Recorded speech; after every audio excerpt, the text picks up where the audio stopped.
El rey que ordenó torturar a su esposa, celos, rumores y derramamiento de sangre en la corte medieval. Sientes primero el sonido, antes que el dolor. El estruendo seco de la puerta de roble siendo lanzada contra la pared rompe la madrugada como un trueno dentro de tu propia cámara.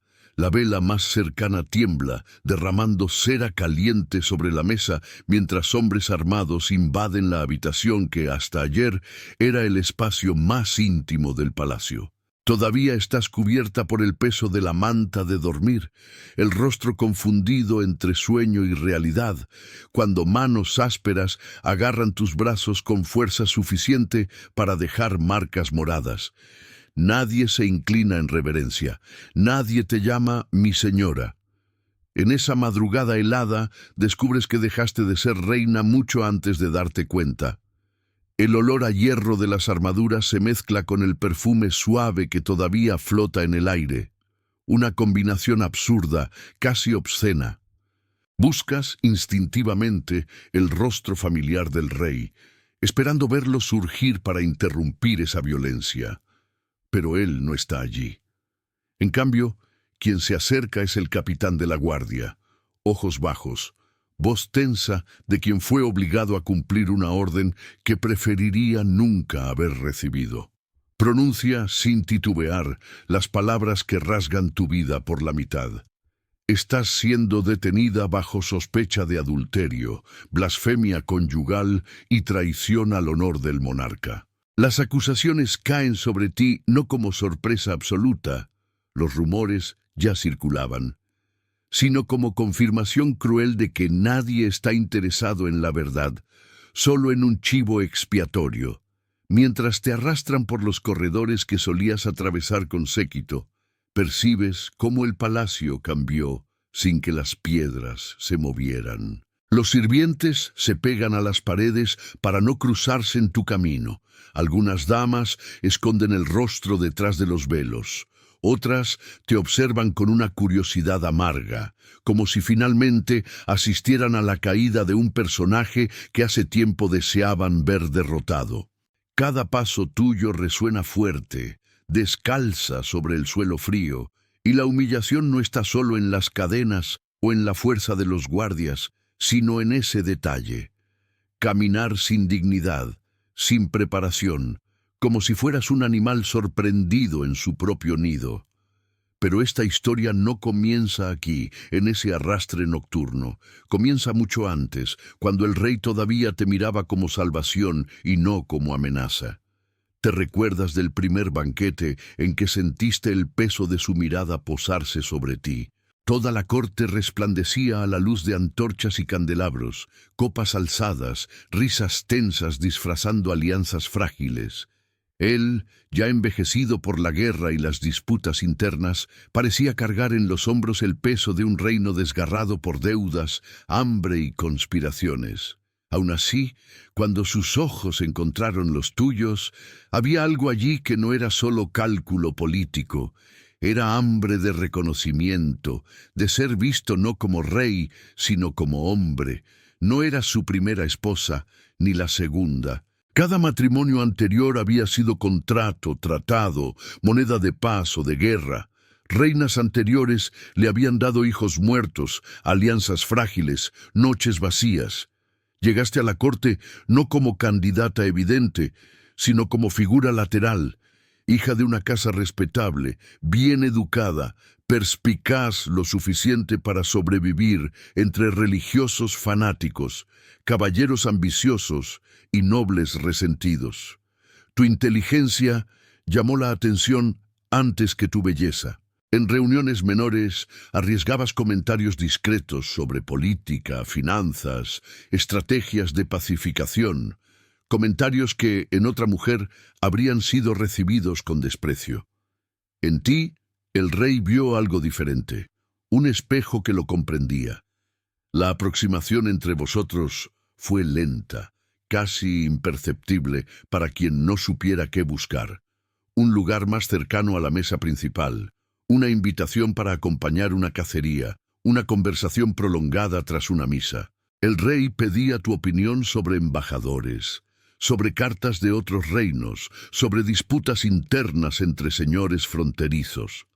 Poco a poco, tu presencia dejó de ser accesoria y se volvió inevitable. Había quien comentaba que hablabas demasiado para una mujer. Había quien se marchitaba de rabia al verlo reír por tus observaciones ingeniosas. Cuanto más se apoyaba en ti, más te convertías en blanco de miradas que no distinguían admiración de envidia. Cuando el matrimonio fue anunciado, la mitad del reino suspiró aliviada. Al fin y al cabo, una nueva reina significaba nueva esperanza de herederos, de estabilidad, de días menos turbulentos. La otra mitad roía sus propios dientes. Antiguos aliados de esposas pasadas, consejeros despreciados, hermanos de sangre que se sentían eclipsados por tu influencia, comenzaron silenciosamente a reorganizarse. Nadie ataca al rey de frente sin arriesgar la cabeza. Atacar a la esposa, sin embargo, es un deporte antiguo. La semilla de tu caída fue plantada el día de tu coronación, mientras todavía creías estar en la cima de la ascensión. Al lado del rey, experimentaste el poder en toda su ambigüedad. Por un lado, podías interceder por campesinos, suavizar castigos, patrocinar hospitales e iglesias, proteger artistas y cronistas que registraban el reino con más honestidad de la que muchos querían. Por otro, eras usada como rostro de decisiones impopulares, chivo expiatorio de impuestos, hambre y fracasos militares. Si algo salía bien, era prueba de la sabiduría del rey. Si algo salía mal, era porque la mujer lo estaba influenciando en exceso. Esa lógica, repetida en susurros por monjes, nobles y generales, circulaba por los corredores como humo de un incendio aún invisible. Los celos, sin embargo, no nacieron de tu conducta, sino de su inseguridad. Con el paso de los años, el rey comenzó a sentir las marcas del tiempo en su propio cuerpo. El paso menos firme, los dolores que requerían ungüentos, la respiración pesada tras cacerías cortas. Tú seguías joven, rodeada de caballeros y pajes que te admiraban con devoción, algunos con sinceridad, otros con ambición. Un elogio inocente a tu gracia en un baile, una mirada prolongada de un mensajero extranjero, un comentario sobre la inteligencia con que respondías a un embajador, bastaban para encender chispas de molestia en aquel corazón acostumbrado a poseer sin ser cuestionado. Los rumores no comenzaron con gente importante. Primero surgieron en las cocinas. Un criado juraba haberte visto sonreír en demasía a un escudero. Una sirvienta decía que cierto guardia siempre elegía el turno cerca de tus aposentos. Esas historias, contadas como entretenimiento nocturno, subían la jerarquía social como humo, ganando detalles en cada boca que atravesaban.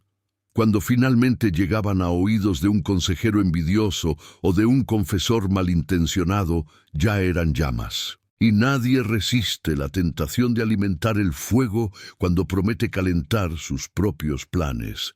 Los consejeros que temían tu influencia vieron en esos rumores el arma perfecta. No era necesario probar nada, bastaba sugerir.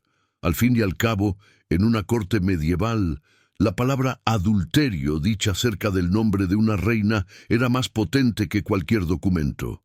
Sabían que el rey, por duro que fuera con enemigos externos, tenía una vulnerabilidad destructiva: el orgullo. Bastaría insinuar que otros hombres se burlaban de él a escondidas, que lo veían como marido engañado, para que la duda se convirtiera en veneno. Y así lo hicieron, gota a gota, en conversaciones privadas, miradas graves y medias confidencias por su bien.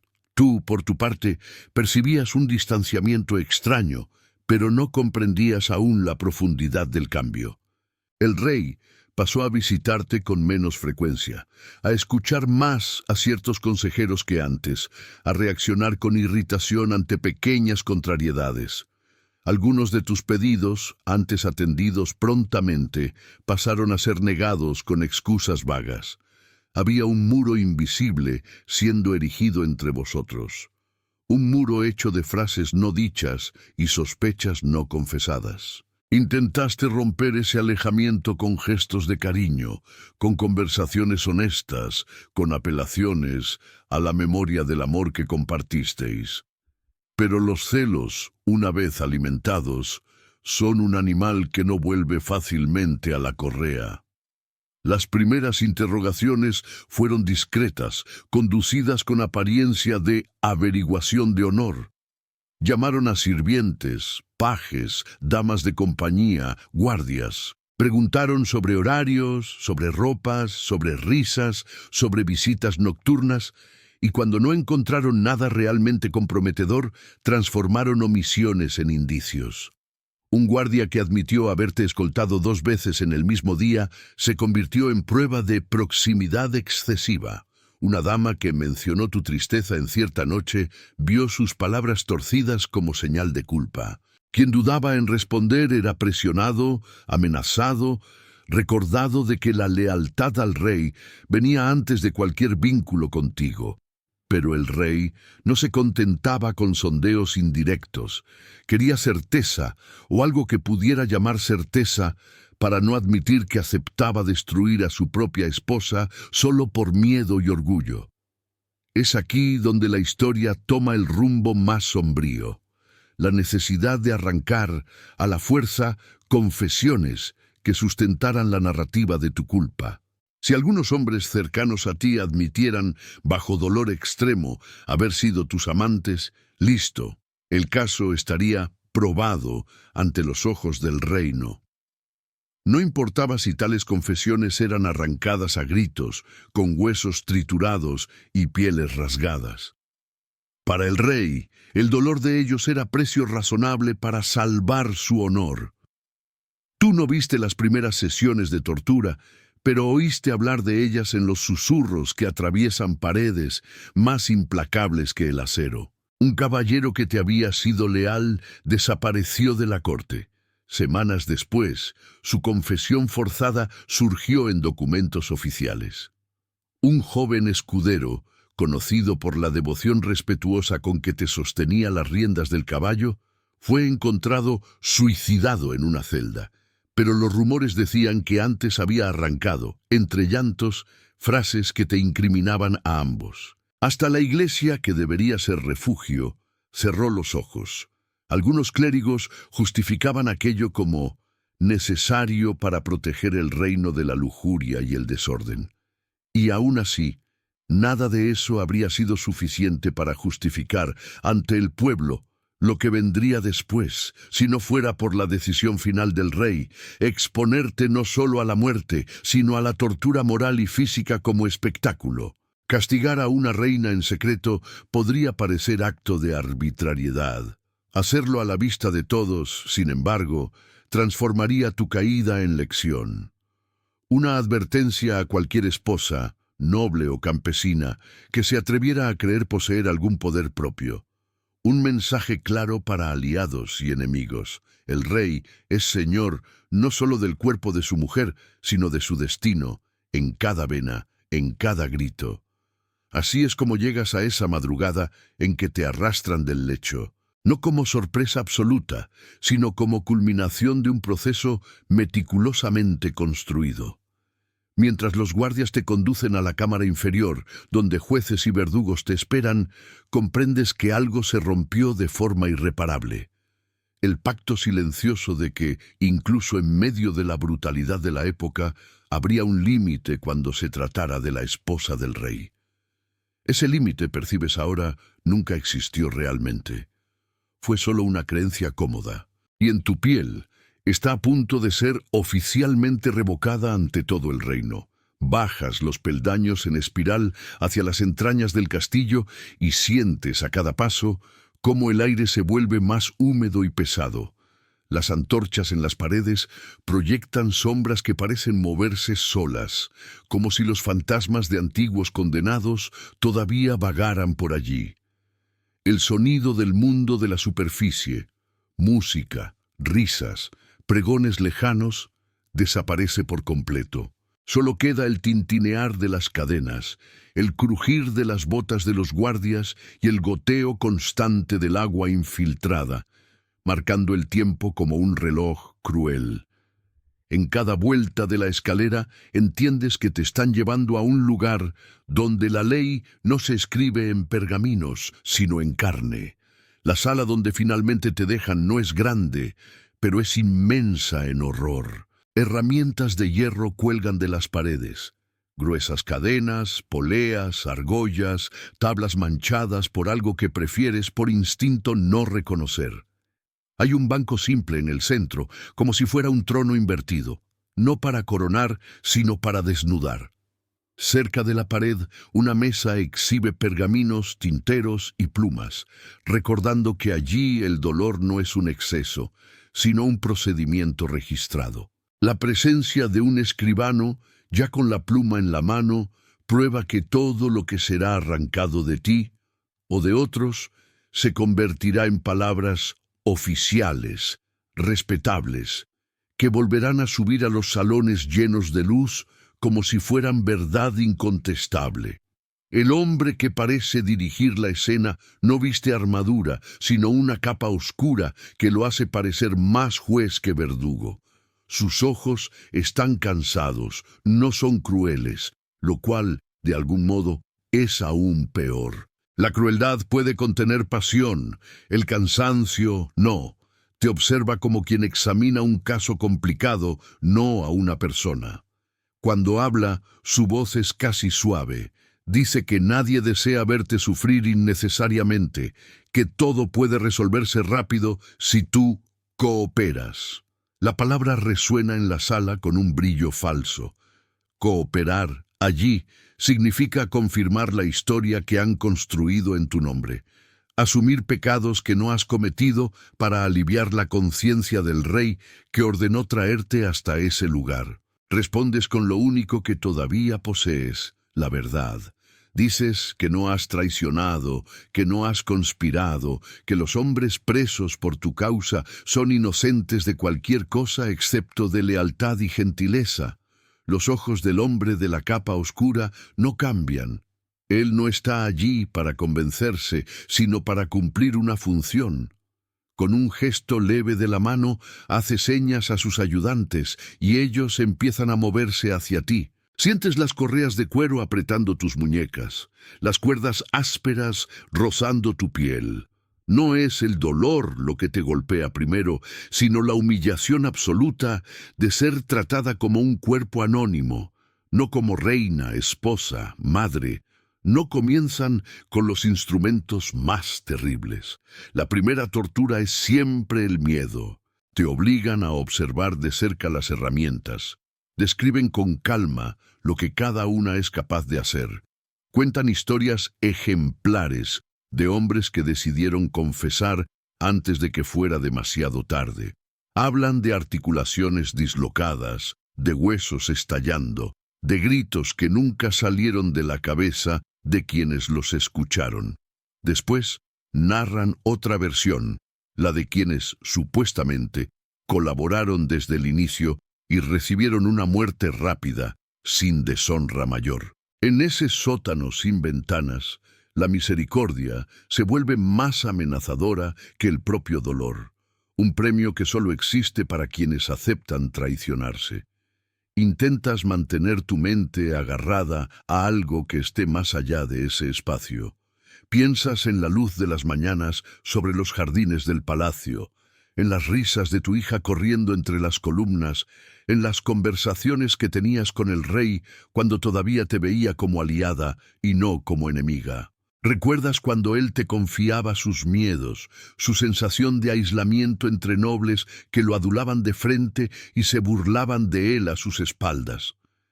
Recuerdas haberle tomado la mano en noches en las que temía revueltas, pestes, guerras, y ahora allí.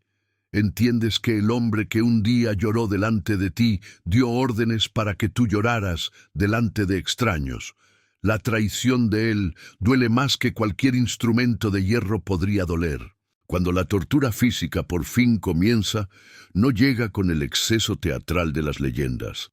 No hay doncellas de hierro fantásticas ni máquinas imposibles. Hay algo todavía más cruel, una simplicidad metódica.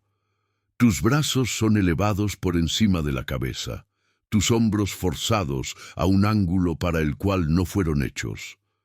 Poco a poco, las articulaciones gritan, los músculos arden, la piel cede. Uno de los hombres, siguiendo instrucciones frías, aprieta un poco más la cuerda cada vez que tu voz se niega a pronunciar aquello que quieren oír.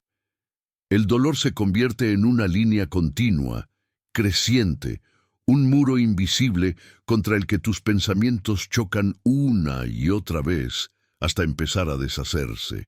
Entre una sesión y otra te permiten recuperar algo de conciencia. Te ofrecen agua, a veces un paño húmedo en el rostro, como si fueran bondadosos. Siempre, entre un sorbo y otro, repiten la misma letanía. Basta con que digas los nombres. Confirma lo que ya sabemos. El rey tendrá piedad. Sabes que es mentira. Los hombres cuyo grito escuchaste desde otras salas también deben de haber oído promesas parecidas antes de tener los huesos triturados. Aún así, hay un momento, breve y terrible, en que sientes deseos de ceder. No porque creas en la piedad real, sino por puro anhelo de descanso. Descanso del dolor, del miedo, del olor a moho y sangre que impregna todo. Es entonces cuando surge un pensamiento distinto, casi como un susurro. Si confiesas, legitimas la mentira que el rey necesita para presentarse como víctima. Si mantienes la negación, aunque mueras bajo tortura, dejas una fisura en la versión oficial. Algún cronista, algún sirviente, algún futuro estudioso podrá notar la contradicción entre la violencia empleada y la ausencia de pruebas sólidas. Podrá registrar entre líneas que la reina murió gritando inocencia y no pidiendo perdón por lujuria. No puedes controlar el final de tu vida, pero quizás sí influir en el inicio de tu leyenda. La siguiente oleada de dolor llega como una tormenta. El cuerpo, ya exhausto, reacciona con temblores involuntarios. Las lágrimas escapan, no como rendición, sino como reflejo de un organismo en colapso. Ya no sabes con exactitud cuánto tiempo ha pasado, horas, días, una eternidad comprimida entre muros de piedra. En algún momento oyes una voz que dice que ya es suficiente, que no conviene desfigurar demasiado a la reina, pues todavía habrá necesidad de exhibirla, viva o muerta, ante el pueblo. La tortura no es solo castigo, es preparación para el espectáculo de humillación que vendrá. Te quieren quebrada, pero reconocible, destruida, pero todavía útil como imagen. Cuando por fin te sueltan, tus brazos no obedecen de inmediato. Caes de rodillas, incapaz de sostener tu propio peso. Uno de los guardias, tal vez movido por un resto de compasión, te sujeta para que no golpees el rostro contra el suelo. Otro lo reprende con una mirada severa. No se debe otorgar demasiada humanidad a quien ha sido elegido como monstruo. Mientras te arrastran de vuelta a la celda, comprendes que algo cambió de forma irreversible. Ya no temes solo a la muerte, sino al uso político de tu dolor. Cada hematoma, cada articulación fuera de lugar, cada gemido que escapó de tus labios será transformado en argumento contra ti, nunca a tu favor. De nuevo sola, tendida en una cama demasiado dura para alguien cuyos huesos fueron estirados más allá del límite, miras al techo de piedra y haces un pacto silencioso contigo misma. Si sobrevives a las próximas horas, días, interrogatorios, no concederás la confesión que desean. No le darás al rey el regalo de escuchar de tu propia boca las palabras que justificarían ante el mundo lo que ha hecho. Tu cuerpo podrá ser marcado, quebrado, exhibido. Pero tu voz, al menos esa, intentará permanecer enteramente tuya hasta el último aliento. Es una forma pequeña de venganza, tal vez. Pero en un mundo donde la verdad es torturada hasta que confiesa mentiras, negarse a mentir es el acto de rebeldía más peligroso que descubres en los días siguientes, que el dolor deja rastros menos visibles que la sospecha. Las marcas en tu cuerpo pueden cubrirse con tela, envolverlas en vendajes, esconderlas bajo un velo, pero los ojos de los otros, esos no se pueden cubrir. Cada guardia que abre la pequeña rendija de la puerta para traerte agua, te observa un segundo de más, como si quisiera comprobar si todavía pareces humana. Cada criado que pasa por el pasillo frente a tu celda baja la voz, como si tu simple presencia contaminara el aire. La corte, que un día giró a tu alrededor en busca de favores, ahora gira en torno a tu caída, como buitres pacientes. Las noticias de las torturas, distorsionadas y adornadas, suben rápidamente a los pisos superiores. En los salones nadie habla de ello abiertamente, pero todos han oído decir. Algunos juran que te volviste loca y gritaste confesiones ininteligibles. Otros aseguran que admitiste decenas de amantes, entregando nombres y detalles con lujuria. La verdad, aplastada en el sótano, se vuelve irrelevante frente a las versiones que suben las escaleras con pasos ligeros. El rey escucha esas historias en medio de consejos de guerra e informes de cosecha, y con cada repetición siente un hilo de alivio. Si todos creen, quizá él mismo logre algún día creer también. En ciertos momentos, sin embargo, la duda lo asombra. Por la noche, solo en sus aposentos, el rey recuerda la manera en que lo mirabas cuando decías amarlo, la paciencia con que lo escuchaste en horas de crisis, el coraje con que lo enfrentaste cuando pensaste que estaba equivocado. Sabe, en el fondo, que nunca fuiste lo bastante sumisa como para aceptar un amante por pura debilidad, y es precisamente esa fuerza lo que lo aterroriza.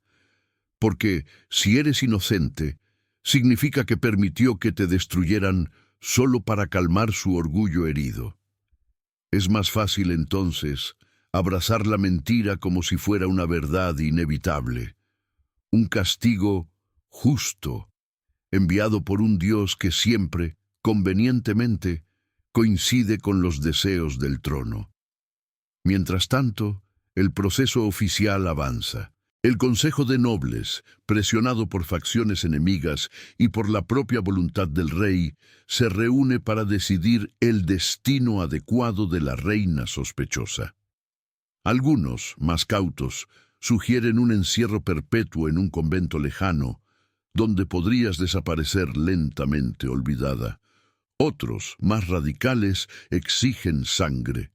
Argumentan que, mientras vivas, serás foco de intrigas, bandera para rebeldes, mártir para los descontentos. La tortura que sufriste en las cámaras subterráneas no les parece suficiente.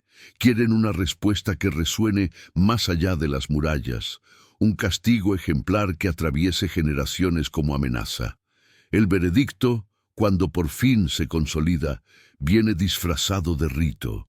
No se habla de venganza, de celos o de miedo. Se habla de defensa de la moral, de protección del reino, de reparación del honor manchado.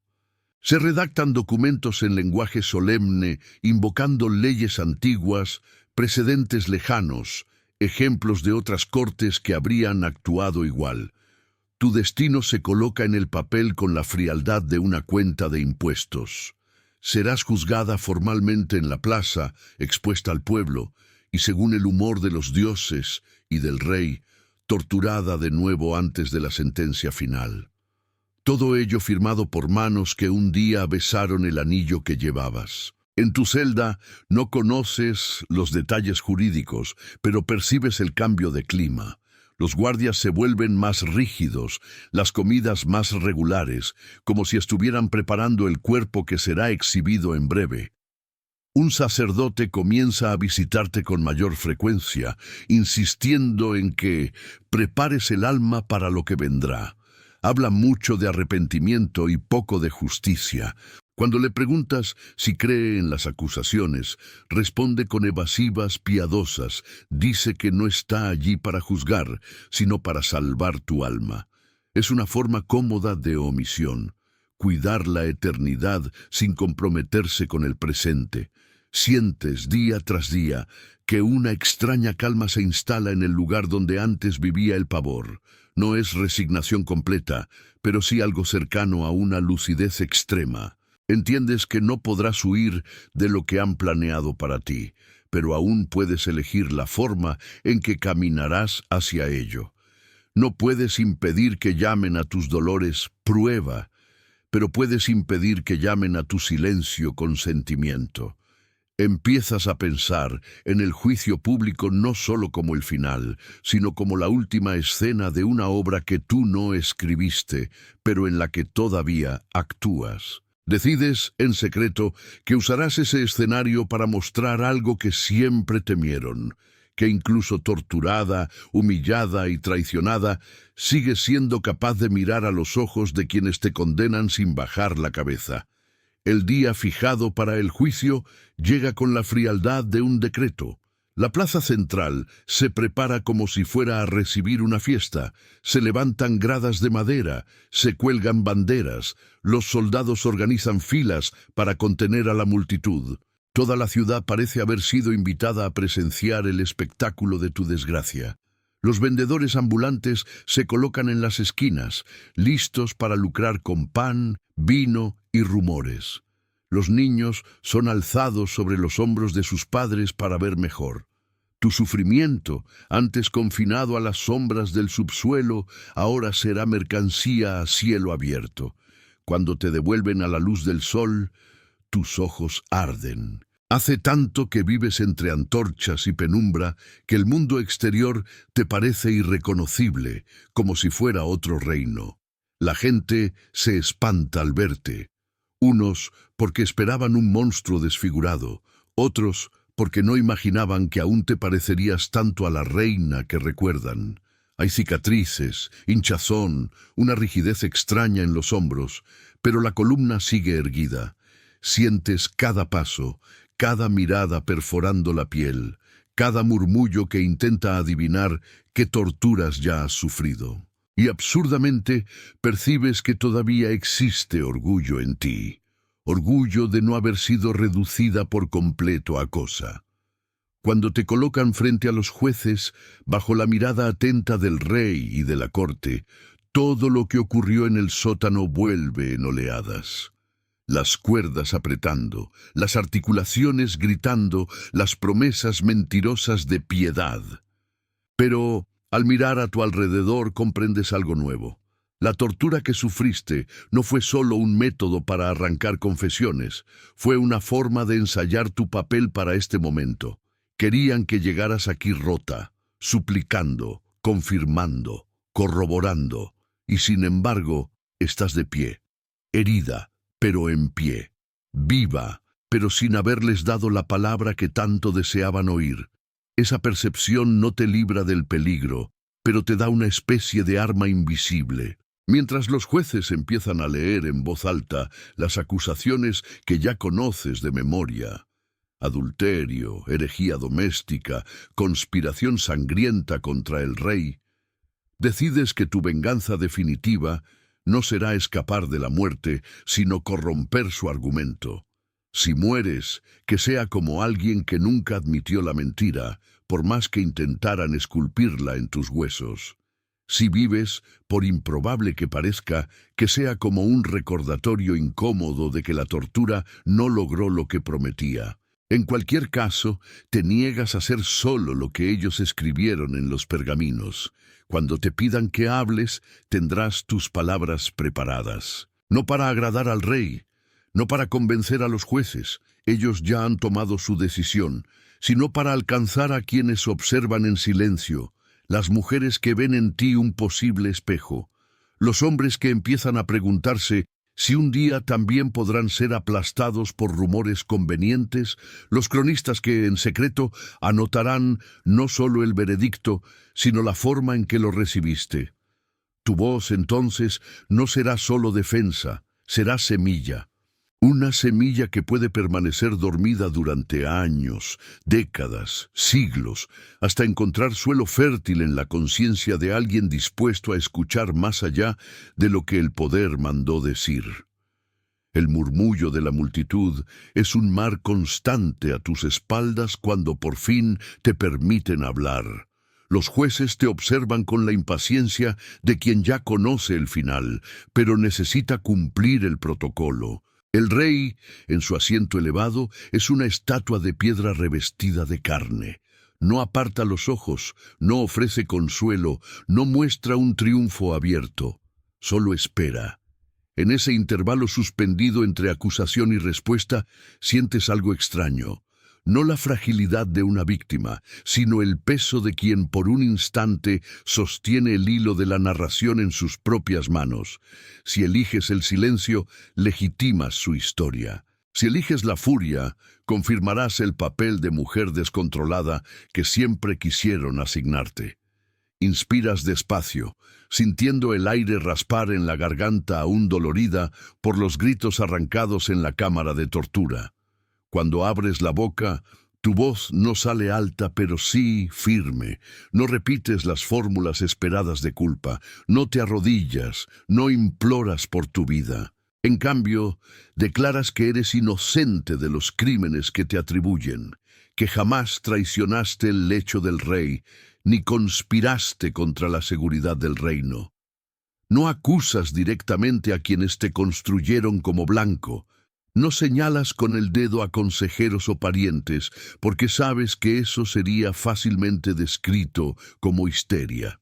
En su lugar, hablas de algo mayor, de la facilidad con que el honor de una mujer puede ser desgarrado cuando sirve a los intereses de hombres asustados. Sientes cómo el malestar se extiende entre el público como fuego silencioso.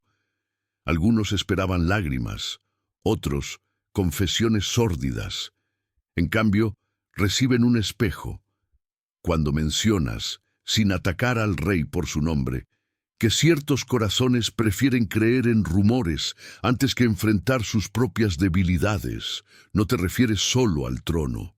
Hablas de maridos celosos, de jueces que se esconden detrás de leyes ambiguas, de predicadores que gritan contra la lujuria femenina mientras absuelven en silencio los pecados masculinos.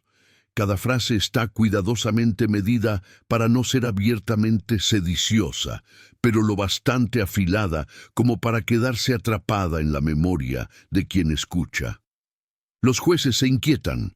Saben que no pueden silenciarte por la fuerza en ese momento sin comprometer el rito. Uno de ellos, más rígido, te interrumpe exigiendo que respondas solo sí o no a las acusaciones.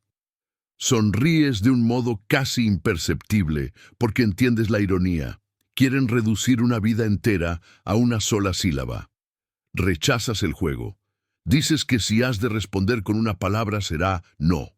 No al adulterio inventado, no a la conspiración inexistente, no a la transformación de tu dolor en prueba contra ti. Esa negativa sencilla, pero absoluta, cae sobre el salón como una piedra en un lago tranquilo. El rey, en ese momento, siente que el suelo se mueve bajo sus pies. Esperaba que la tortura te hubiera deshecho, que aparecieras allí como una sombra, pidiendo perdón por crímenes que quizá ni recordarías después. En cambio, ve a la mujer a la que amó, o creyó amar, mirar al mundo sin miedo a contradecirlo. Podría, si quisiera, interrumpirlo todo, suspender el juicio, declarar que se contenta con tu negación. Pero el poder rara vez da marcha atrás sin cobrar un precio aún mayor. Para retroceder ahora, tendría que admitir que se dejó guiar por consejeros interesados, que permitió abusos indignos de una reina, y ese tipo de arrepentimiento público le resulta más insoportable que tu muerte. Así, la máquina sigue adelante. Tras tu testimonio, los jueces se retiran por un tiempo que es más escenificación que deliberación real. El público conversa en voz baja, como si evaluara un espectáculo. Algunos comentan que tienes demasiado coraje para ser inocente, otros que si fuera culpable se habría arrodillado. La verdad se convierte en un animal resbaladizo, imposible de atrapar. Cuando los jueces regresan, sus rostros son máscaras de solemnidad. El veredicto se pronuncia como si fuera una revelación divina y no la conclusión anticipada de un proceso viciado, culpable, condenada a muerte, en fecha próxima, para que se satisfaga la justicia del reino. Escuchas la sentencia con la extraña sensación de haberla oído antes, en cada giro de cuerda, en cada noche pasada en la celda fría. Nada allí es realmente nuevo. Sin embargo, el anuncio público cierra una puerta invisible, la de la posibilidad de que todo no pasara de una amenaza, de que, en el último momento, el rey retrocediera. Ahora no hay retirada honorable. Te mataron primero en el papel. El cuerpo, tarde o temprano, solo seguirá el registro. Y sin embargo, por paradójico que parezca, hay un rastro de libertad en este punto sin retorno. Si tu muerte es segura, tu última preocupación deja de ser sobrevivir a cualquier precio y pasa a ser elegir cómo serás recordada. Al llevarte de regreso, notas rostros en la multitud que no habías percibido antes. Una campesina con su hijo pequeño en brazos, observando en silencio, como si grabara tus gestos para no olvidarlos. Un joven aprendiz de escriba, con los ojos muy abiertos, claramente sorprendido al ver a una reina hablar con tanta claridad, incluso ante la sentencia. Un viejo soldado con cicatrices que cruza la mirada contigo y en un gesto casi imperceptible inclina la cabeza en señal de respeto. Son personas sin poder directo, pero con algo aún más peligroso a largo plazo: memoria. Caminas pensando en ellos, no en los jueces, porque sabes que es allí, en esa masa anónima, donde tu verdadera historia seguirá, distorsionada o fiel, pero viva. En la celda, la soledad vuelve a envolverte como un manto pesado, pero algo ha cambiado de textura. Ya no eres solo la mujer torturada y escondida, ahora eres también la figura que el pueblo vio, escuchó y juzgó por sí mismo. Algunos habrán creído en tu culpa, otros no. En ambos casos has entrado en su imaginario. Has dejado de ser una abstracción lejana. Y ese es el tipo de cosa que ni el rey, ni los consejeros, ni las actas del juicio pueden controlar del todo. Al cerrar sobre ti los barrotes de hierro, creen haberte confinado. Pero, sin darse cuenta, acaban de soltarte en todos los rincones del reino en forma de una pregunta que no se calla. ¿Y si ella fuera inocente? Pasas la noche siguiente sin dormir, no por desesperación, sino por una especie de vigilia silenciosa. Repasas mentalmente cada palabra dicha, cada mirada lanzada, cada silencio elegido. Te preguntas si podrías haber hecho algo distinto, no para salvar tu vida, que ya consideras perdida, sino para plantar con mayor precisión la semilla de la duda en el corazón de quienes te vieron. En algún momento, en el intervalo entre un pensamiento y otro, percibes que ya no estás pensando en el rey. Él, que un día ocupó todo tu horizonte, ahora parece más pequeño que la idea de justicia. Su figura se empequeñece ante la noción de que, algún día, personas que aún no han nacido discutirán lo que te hicieron. Cuando el amanecer por fin aparece por la pequeña abertura en lo alto del muro, te levantas con la lentitud de quien carga el peso de un cuerpo castigado, pero con la firmeza de quien ha tomado una decisión. Si van a usarte como ejemplo, tú también elegirás ser ejemplo, no de la mujer que dio razón a los celos del marido, sino de la que se negó, hasta el final, a prestar su propia voz a la mentira que la condenó. En un mundo donde la tortura hace que la gente diga cualquier cosa para escapar del dolor, tu negativa se convierte en un gesto político y espiritual al mismo tiempo. Al contrario de lo que creen, no solo tú estás siendo juzgada, también lo está el propio método que utilizaron contra ti. Los días entre el veredicto y la ejecución no son realmente días, Son como un mismo instante extendido, estirado hasta casi romperse. En la celda, el tiempo deja de medirse por campanas o por la luz del sol y pasa a contarse por pequeños ruidos. Pasos en el pasillo, llaves girando en cerraduras lejanas, el arrastre de un cubo, la tos de un guardia somnoliento. Cada sonido puede ser el anuncio de que ha llegado la hora, y sin embargo, muchas veces es solo una repetición más del mismo vacío. La muerte, comprendes, no es solo el momento en que el cuerpo cae, es también esta espera en la que el alma se va despidiendo, poco a poco, de todo lo que conocía. Piensas en la vida que tuviste antes de ser reina.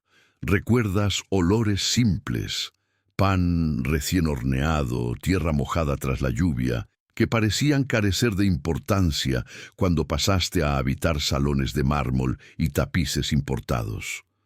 ¿Recuerdas haber creído, alguna vez, que el poder ofrecería protección contra las crueldades del mundo? Ahora, encerrada por orden de quien ocupa el trono, entiendes que el poder es, muchas veces, solo una forma más refinada de crueldad, y aún así no consigues reducirte a pura amargura.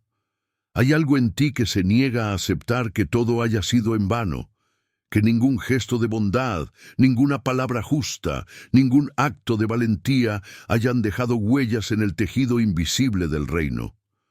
En una madrugada especialmente silenciosa, te sorprendes rezando, no para escapar, sino para entender. No pides que la muerte sea cancelada, pides que signifique algo más que la voluntad de un hombre herido por su propio miedo.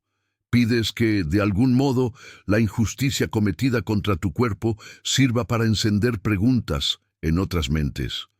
Quizá una joven campesina, años adelante, se niegue a doblarse tan rápido ante acusaciones absurdas. Quizá algún día un juez dude antes de aceptar como prueba lo que fue arrancado mediante dolor. No verás nada de eso, pero la idea de que tu muerte pueda funcionar como una pequeña grieta en la muralla de la brutalidad te da fuerzas para seguir respirando un poco más. Cuando por fin vienen a buscarte para el último trayecto, ya no hay gritos ni empujones. Los guardias parecen más serios, casi respetuosos, como si la proximidad de la muerte también pesara sobre sus hombros. Uno de ellos, el más joven, evita mirarte directamente. Otro sujeta las cadenas con menos fuerza que antes, como si temiera causarte cualquier dolor innecesario. No es que se hayan vuelto buenos de repente, es que incluso quien sirve a la máquina del poder sabe, en el fondo, que existe un límite invisible entre hacer el trabajo y participar en algo demasiado monstruoso como para olvidarlo. Afuera, la estructura del suplicio ya está lista. Una tarima de madera ha sido levantada para que todos vean. En el centro, el instrumento que pondrá fin a tu historia, quizá una espada afilada, quizá una pesada hoja, poco importa. Alrededor, el pueblo ocupa cada espacio disponible, ventanas, balcones, escalones, cualquier lugar desde el que se pueda contemplar a la reina que, de amante del rey, se convirtió en acusada de un proceso que nadie comprende del todo, pero sobre el cual todos tienen opinión. Algunos han venido por curiosidad mórbida, otros por odio alimentado durante años de impuestos y hambre, otros, todavía, por un sentimiento extraño de solidaridad que no se atreverían a confesar en voz alta. Al subir los peldaños, sientes que las piernas vacilan no solo por el cansancio, sino por la conciencia aguda de que cada paso será recordado, comentado, exagerado. Aún así, no permites que la mano que sujeta la falda tiemble demasiado. Quieres que te vean con nitidez, no como un espectro, sino como alguien que incluso al borde de la muerte todavía posee rostro, nombre y dignidad. La luz del día cae sobre tus ropas simples, sobre las marcas dejadas por la tortura, sobre el cuello que pronto será blanco para la hoja. La exposición total, que antes era tu mayor amenaza, se convierte ahora en tu última arma. Por fin no hay más sótanos, solo la verdad desnuda de lo que están a punto de hacer. Te piden que pronuncies tus últimas palabras. El silencio que sigue es más pesado que cualquier grito jamás oído en esa plaza.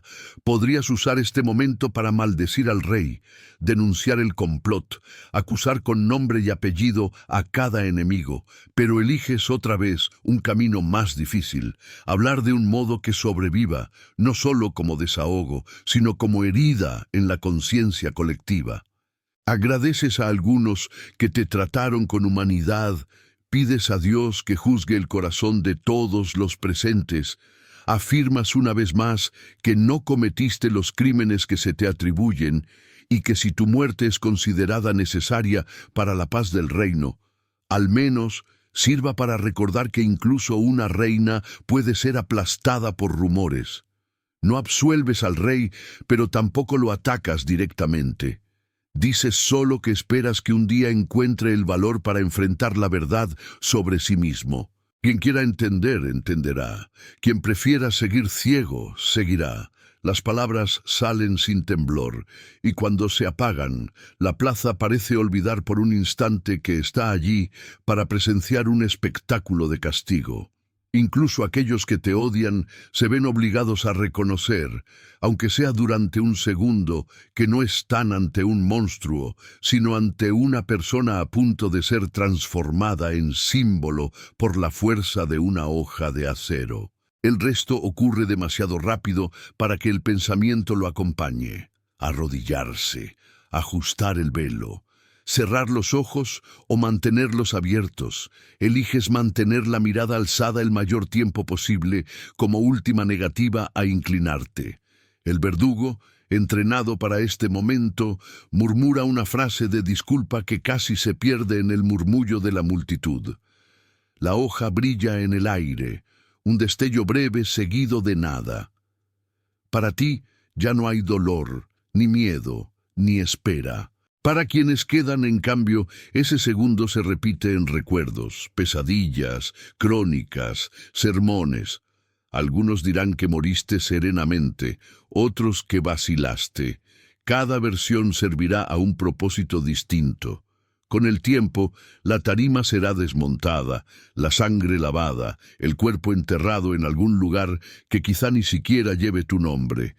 El reino seguirá adelante, nuevas guerras, nuevos impuestos, nuevos escándalos. El rey se casará de nuevo o encontrará otra forma de llenar el vacío que intentó aplastar en ti.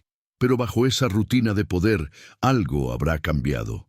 Los niños que hoy apenas comprenden lo que vieron, crecerán escuchando historias sobre la reina que no confesó ni bajo tortura. Cronistas anotarán, en los márgenes de los registros oficiales, dudas que no se atrevieron a poner en el texto principal. Y siglos más tarde, estudiosos seguirán discutiendo si fuiste culpable o víctima, discusión que en sí misma ya es una forma de venganza. Porque, al final, tu venganza no es un golpe de regreso ni una conspiración secreta que derriba al rey después de tu muerte. Tu venganza es el hecho de que tu historia se niega a terminar. Cada vez que alguien cuestione la justicia de un juicio, recuerde cómo la tortura puede crear verdades convenientes, o se pregunte cuántas mujeres fueron destruidas para sostener el honor frágil de hombres poderosos. Tú estarás allí, silenciosa, pero presente. Tu vida, que intentaron reducir a escándalo, se transforma poco a poco en espejo. Y frente a un espejo, tarde o temprano, incluso los verdugos se ven obligados a mirarse.